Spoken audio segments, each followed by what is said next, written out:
God's calling for you is just for you? You should not compare your calling to what God is having someone else do for him.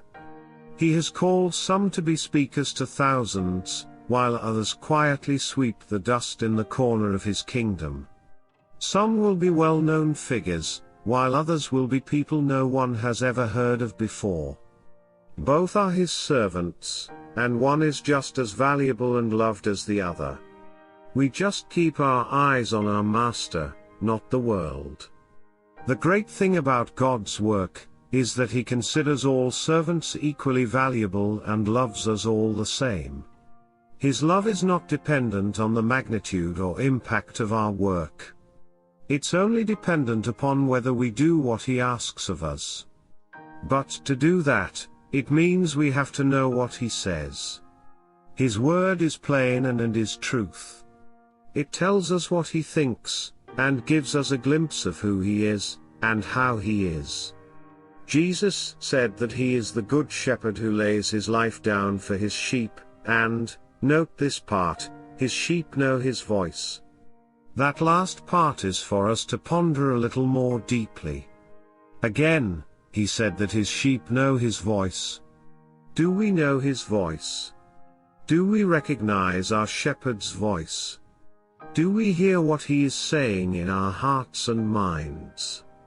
There are moments all throughout the day when we need direction and wisdom from our shepherd, but if we don't know what his voice sounds like, how will we know what to do? The first thing we must do is to surrender our hearts, minds, and lives to him. He has to become our first love. We must love him before anything and more than anyone. Nothing happens until we have surrendered to him completely. If you desire Christ more than anything, if you desire his will above all else, if you are only concerned about what he thinks and says, and pay no attention to the praise or criticism that comes from man, Christ is your first love. If he is your first love, you will want to know what he wants. You will want to recognize his voice and know his will. In your heart, if you seek his will above all else, you will begin to hear his voice. You will know it's his voice because it will align with his written word. You will know it's him because he will give you assurance, peace, and joy in your heart.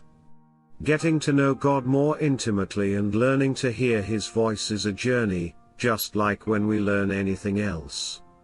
But it begins with a heart committed completely to him, a heart that longs for his will, and a heart that loves him above all.